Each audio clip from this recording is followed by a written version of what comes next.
قرآن مجید میں اللہ رب العالمین نے سورہ نساء میں سورہ 4 آیت نمبر 82 میں فرمایا ہے کہ وَلَوْ كَانَ مِنْ عِنْدِ غَيْرِ اللَّهِ لَوَجَدُوا فِيهِ اخْتِلَافًا كَثِيرًا، کہ اگر یہ قرآن اللہ کے علاوہ کسی اور کی طرف سے ہوتا تو اس میں بہت سارا ان کو اختلاف نظر آتا۔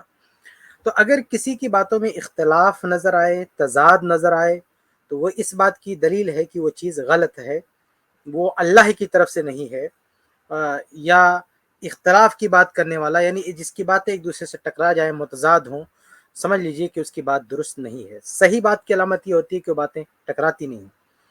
عید میلاد منانے والے جو حضرات ہیں، ان کی باتوں پر آپ غور کریں گے، ان کے پیش کردہ دلائل پر آپ غور کریں گے تو آپ کو عجیب و غریب تضاد ان میں نظر آئے گا۔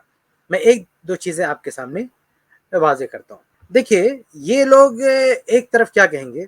ایک طرف کہیں گے کہ عید میلاد النبی گرچہ نبی کے دور میں یہ عید نہیں منائی گئی، صحابہ کے دور میں یہ عید نہیں منائی گئی، تابعین کے دور میں یہ عید نہیں منائی گئی، گرچہ نبی کے دور میں یہ کام نہیں ہوا اور بعد میں ہی ہوا ہے، لیکن یہ ہے یعنی بدعت ہے، بدعت مانا اس کو، لیکن کہا یہ بدعت حسنہ ہے، یہ اچھی بدعت ہے۔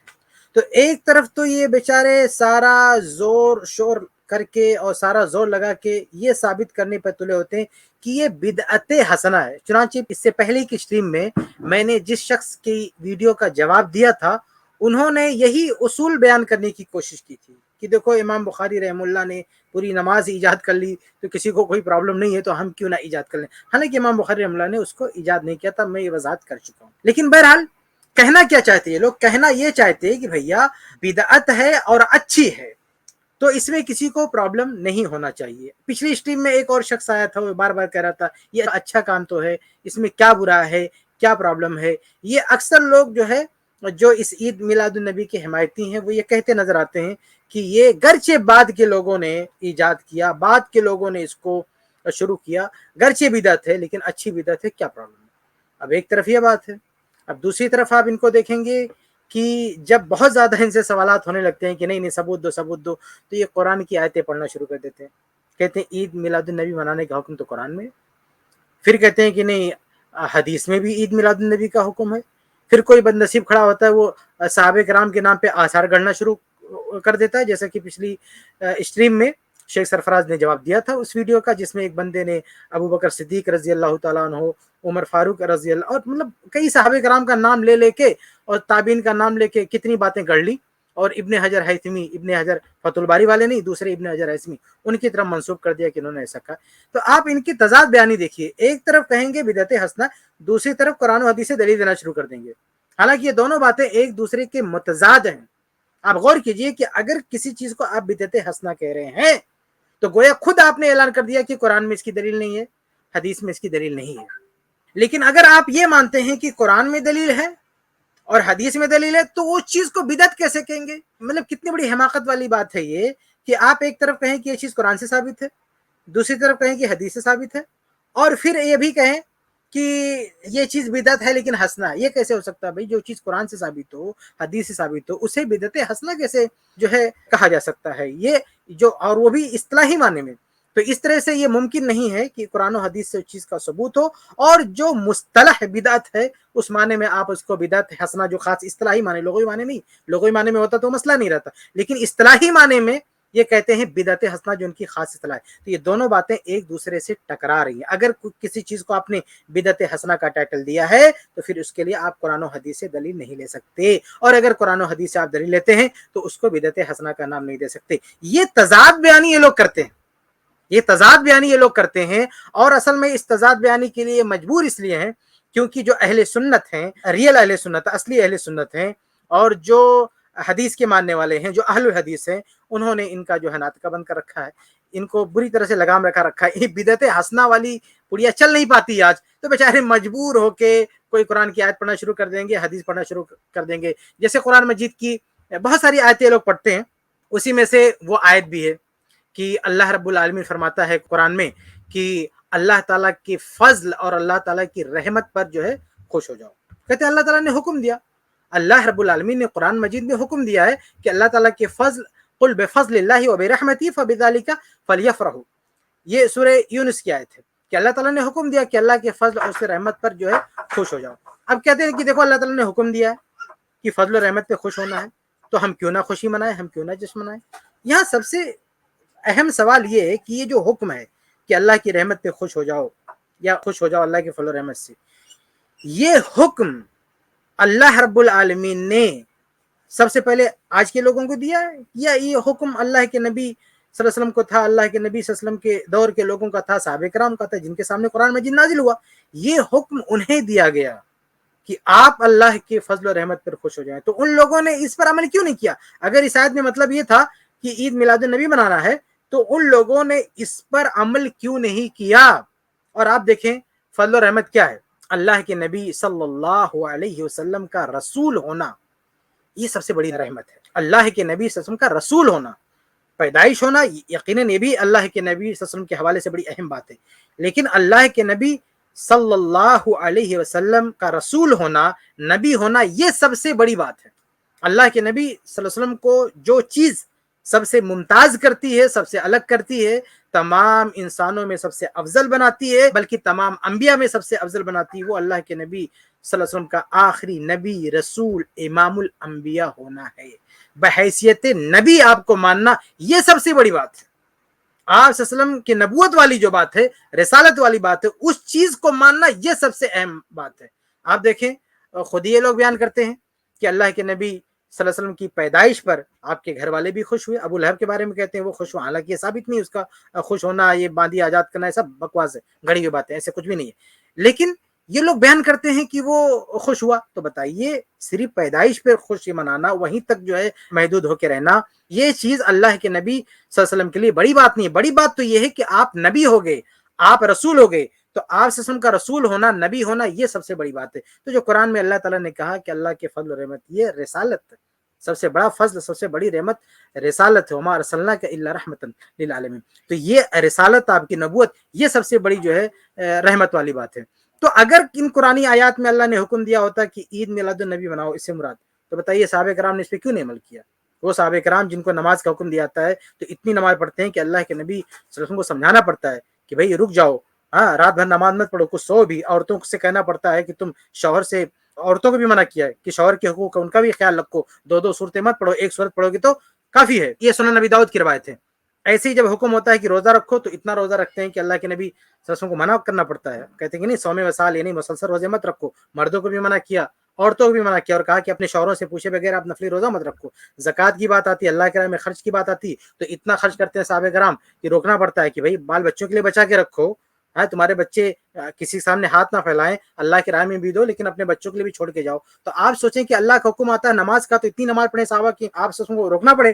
اللہ کا حکم ہو روزہ رکھنے کا تو اتنا روزہ رکھنے لگے کہ اللہ کے رسول کو روکنا پڑے کہ بھائی اتنا بھی نہیں کہ سب کچھ چھوڑ کے صرف روزے رکھو. اگر اللہ کا حکم ہوتا ہے صدقہ خیرات کا تو اتنا صدقہ خیرات صحابہ کرام کریں کہ نبی صلی اللہ علیہ وسلم کو وہاں بھی روکنا پڑتا ہے کہ بھائی بال بچے کے لیے بچا کے رکھو. اور پورے سال میں صرف ایک بار حکم ہوتا ہے میلاد بناؤ، کوئی بناتا نہیں.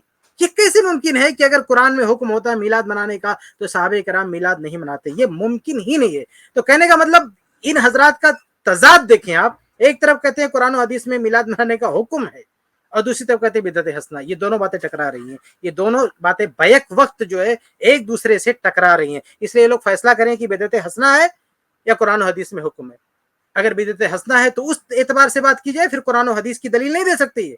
اگر یہ بدعت حسنہ مانتے ہیں تو پھر یہ قرآن و حدیث کی دلیل نہیں دے سکتے، اور اگر یہ قرآن و حدیث کی دلیل دیتے ہیں تو پھر بدعت حسنہ نہیں بول سکتے، اور پھر صحابہ کرام سے ثابت کرنا پڑے گا کہ انہوں نے بھی ان آیتوں پہ عمل کیا ہے، ورنہ نتیجہ کیا نکلے گا کہ تمہیں سمجھ میں آیا اور صحابہ کرام کو سمجھ میں نہیں آیا. تو یہ پہلی ان کی تضاد بیانی ہے. آگے بڑھتے ہیں، ان کی دوسری تضاد بیانی دیکھیں آپ. ان کی دوسری تضاد بیانی یہ ہے کہ جب ان کے سامنے بدعت کے رد میں دلیلیں پیش کی جاتی نا، بدعت کی تردید میں قرآن کی آیتیں پیش کی جاتی ہے، حدیثیں پیش کی جاتی ہیں. سب سے مشہور حدیث اما عائشہ رضی اللہ تعالی عنہا سے جو مروی ہے کہ من احدث فی امرنا ھذا ما لیس منہ فہو رد. یا صحیح مسلم کے الفاظ من عمل عملا لیس علیہ امرنا فہو رد. جس نے ہمارے دین میں کوئی ایسی چیز ایجاد کی جو پہلے سے اس میں نہ تھی، وہ ریجیکٹڈ ہے، مردود ہے. کل بدعت ضلالہ. اس طرح کے جتنے نصوص پڑھے جاتے ہیں تو یہ لوگ اس کا ایک جواب کیا دیتے ہیں، کہتے ہیں کہ اس میں عید میلاد کا ذکر کہاں ہے؟ عجیب و غریب سوال کرتے ہیں کہ اس میں عید میلاد کا ذکر کہاں ہے؟ یعنی اس میں تو یہ ہے کہ بدعت ایجاد نہیں کرنا ہے یا کوئی نئی چیز نہیں لانا ہے، لیکن عید میلاد سے منع کا ہے وہ بتاؤ، اس میں عید میلاد کا نام کا من احدث فی امرنا ھذا، جو حدیث ہم پڑھتے ہیں کہتے ہیں اس میں عید میلاد کا نام کہاں ہے؟ صحیح مسلم کی حدیث پڑھتے ہیں من عمل عملا تو کہتے ہیں اس میں عید میلاد کا نام کہاں ہے؟ کل بدعت ضلالہ پڑھتے ہیں کہتے ہیں اس میں عید میلاد کا نام کیا ہے؟ تو جتنے نصوص ہم پڑھتے ہیں رد بدعت میں، ان کا مطالبہ یہ ہوتا ہے کہ بھائی اس میں نام کہاں ہے، یعنی یہ بتانا چاہتے ہیں کہ جب تک عید میلاد مینشن نہ ہو تب تک اس سے آپ روک نہیں سکتے. یہ ایک طرف ان کا معاملہ ہے. دوسری طرف جب یہ قرآن کی آیتیں اٹھا کے اور حدیثیں پیش کرتے ہیں کہ دیکھو اس میں حکم ہے میلاد مناؤ، تو اس میں میلاد کا لفظ ہوتا؟ یہ جیسے قرآن کی آیت قل بفضل اللہ، اس میں کہاں میلاد کا لفظ ہے؟ یہ کوئی حدیث پڑھ دیں گے کہاں میلاد کا لفظ ہے؟ یہ عقیقہ والی حدیث بیوقوف پڑھ دیں گے کہاں اس میں میلاد کا لفظ ہے؟ کہیں پہ بھی میلاد کا لفظ جو ہے قرآن کی آیت میں، جب یہ خود دلیل لیں گے تو قرآن کی آیت میں میلاد کا لفظ نہیں ہوگا، ان کی پیش کردہ حدیثوں میں میلاد کا لفظ نہیں ہوگا. عید میلاد پوری بات کہی، عید میلاد کا ذکر نہیں ہوگا، نہ قرآن کی آیت میں نہ حدیث میں. تو اپنا دلیل دینا ہوگا تو کوئی لفظ نہیں ہوگا. اور جب ہم بدعت کا رد کریں تو کہیں گے نہیں اس میں جب تک میلاد نہیں دکھاؤ گے جب تک اس چیز کا رد نہیں ہو سکا، تو جب تک یہ چیز ثابت نہیں ہو سکی. جبکہ حقیقت یہ ہے کہ قرآن و حدیث میں عمومی طور پر جن چیزوں سے منع کیا جاتا ہے، ایسا نہیں کہ ہر چیز کا ہر جگہ نام لیا جاتا ہے، نہیں. حالانکہ عبادت جب بتانی ہوتی ہے تو عبادت میں ایک ایک چیز کو مینشن کر کے بتایا جاتا ہے، ایک ایک چیز کا نام لے کے بتایا جاتا ہے. نماز پڑھنا ہے، روزہ رکھنا ہے، نماز کی پوری تفصیلات، روزے کی پوری تفصیلات، حج کی ساری تفصیلات. جب عبادت بتانی ہوگی تو پوری تفصیل کے ساتھ بتائی جاتی ہے. لیکن جب روکنا ہوتا ہے تو اصولوں کے ذریعے روکا جاتا ہے، کیونکہ بھائی ہر چیز جو غلط چیزیں ہیں بدعتوں کو پتہ نہیں قیامت تک آنے والے لوگ کیا کیا بدعت ایجاد کریں گے. تو ایسا تو ممکن نہیں ہے نا کہ بھئی ایک ایک بدعت کا نام لے کے اس کا رد کیا جائے کہ کچھ سال بعد لوگ ایسا کریں گے ایسا کریں گے ایسا کریں گے سب کا. یہ تو ممکن، مطلب کوئی قرآن یا حدیث، بدعت ایک اتنا بڑا سمندر ہے، پتہ نہیں لوگ کیا کیا کریں گے، وہ بتانا بہت مشکل چیز ہے. اور وہ ضرور بھی، اس لیے اصولوں کی روشنی میں بتایا جاتا ہے کہ بھئی یہ غلط ہے. جیسے آپ دیکھیں ختم نبوت کے بارے میں کہا گیا لا نبی بعدی، میرے بعد کوئی نبی نہیں ہوگا. اب یہ تو نہیں ہوا نا کہ اللہ کے نبی صلی اللہ علیہ وسلم کے بعد فلاں شخص آئے گا وہ کہے گا میں نبی ہوں، فلاں شخص آئے گا وہ کہے گا میں نبی ہوں، فلاں، ہر ایک کا نام تو نہیں لیا. ایک جنرل بات، ایک اصولی بات کہہ دی، اللہ کے نبی کے بعد اب کوئی نبی نہیں آئے گا. اب اس حدیث کے ہوتے ہوئے جو بھی شخص نبوت کا دعویٰ کرے گا جھوٹا ہے. ہم یہی حدیث پڑھیں گے، جسے غلام محمد قادیانی ہے، وہ کہتا میں نبی ہوں، ہم دلیل کیا دیں گے؟ لا نبی آبادی. اب وہ کہیں اس میں غلام محمد قادیانی کا نام بتاؤ، یہ تو لا نبی آبادی، میرا نام کہاں یہ بتاؤ. ایسا تھوڑی ہوگا بھائی، تمہارا نام نہیں، لیکن اصولی طور پہ کہہ دیا گیا کہ لا نبی آبادی، میرے بعد کوئی نبی نہیں. تو جس طرح سے اللہ کے نبی صلی اللہ علیہ وسلم نے فرمایا کہ لا نبی آبادی، میرے بعد کوئی نبی نہیں، تو چاہے غلام احمد قادیانی ہو، چاہے فلانے ہو، دھماکے ہو، کوئی بھی ہو، وہ سب کے سب جھوٹے ہیں. کوئی بھی نبوت کا دعویٰ نہیں کر سکتے. اللہ کے نبی کے بعد کوئی نبی نہیں آ سکتا. ایسے ہی جب اللہ کے رسول نے کہا کہ دین مکمل ہو گیا ہے، اب اس میں کوئی نئی چیز ایڈ نہیں کی جا سکتی ہے، تو اب کسی بھی نام سے کوئی چیز بدعت لائے گا، نئی چیز لانے کی کوشش کرے گا، وہ ریجیکٹڈ ہے، اس کی کوئی حیثیت نہیں ہے. بہرحال میں آپ کو تضاد یہ بتا رہا تھا نا کہ جب ہم اصولی بات کرتے ہیں، حالانکہ بدعت کے بارے میں اصولی باتیں ہیں، وہاں جب بات کرتے ہیں تو یہ لوگ کہتے ہیں نہیں اس عید میلاد کا نام بتاؤ. حالانکہ یہ لوگ عبادت یعنی عید میلاد کو عبادت کے طور پہ مناتے ہیں، اور یہ جو اس کے حق میں دلائل دیتے ہیں اس میں نام نہیں ہوتا. حالانکہ ان کے دلائل میں نام ہونا چاہیے کیونکہ عبادت ہے. وہاں جہاں نام ہونا چاہیے وہاں جو ہے نام نہیں پیش کرتے. جب ہم منع کرتے ہو کہتے ہیں عید میلاد کا نام بتاؤ، اور اپنا جب کرنا ہوتا دلیل لینا ہوتا اونٹ پٹانگ دلیل لے، تو اس میں اونٹ پٹانگ استدلال کرنا ہوتا ہے تو اس میں عید میلاد کا نام نہیں بتائیں گے. تو یہ تضاد ہے نا کہ آپ سامنے والے سے مطالبہ کرو کہ نہیں اس نص میں عید میلاد کا لفظ بتاؤ، تب ہم رکیں گے. اور اپنا جب ثبوت دینا ہو تو کچھ بھی آیت پڑھ دو، کچھ بھی حدیث پڑھ دو، اس میں اس کا نام و نشان نہ ہو. تو یہ بڑی عجیب و غریب تضاد بیانی ہوتی ہے بھائی. اب جیسے کچھ مقلدین ہیں، نماز میں سورہ فاتحہ پڑھنے کی بات ہوتی ہے تو جب یہ کہا جاتا ہے کہ بھئی صحیح حدیث ہے لا صلاۃ لمن لم یقرأ بفاتحۃ الکتاب، جو سورہ فاتحہ نہیں پڑھے گا اس کی نماز نہیں ہوتی. اب اصولی بات کہہ دی کہ سورہ فاتحہ نہیں پڑھے گا اس کی نماز نہیں. امام ہے، مقتدی ہے، منفرد ہے، کوئی بھی ہو، سورہ فاتحہ نہیں پڑھے گا اس کی نماز نہیں ہوگی. اب یہ کہتے ہیں نہیں اس میں امام کا ذکر دکھاؤ، اس میں مقتدی کا ذکر دکھاؤ، اس میں منفرد کا ذکر دکھاؤ، سب کا ذکر دکھاؤ. یہ جب ہمیں کہتے ہیں کہ سورہ فاتحہ پڑھنا ہے تو کہتے ہیں نہیں امام مقتدی سب کا ذکر دکھاؤ. اور جب ان کی باری آتی دلیل دینے کی نا تو یہ کیا دلیل دیں گے؟ قرآن کی آیت پیش کریں گے کہ اللہ تعالیٰ فرماتا ہے جب قرآن پڑھا جائے تو سنو اور چپ رہو. اب جب یہ دلیل دیں گے تو اس میں امام مقتدی تو بہت دور کی بات، سرے سے نماز ہی کا ذکر نہیں رہتا. بتاؤ اب یہ کتنی عجیب بات ہے نا کہ ہم اگر کوئی دلیل دیں جس میں نماز کا ذکر ہے، ہاں،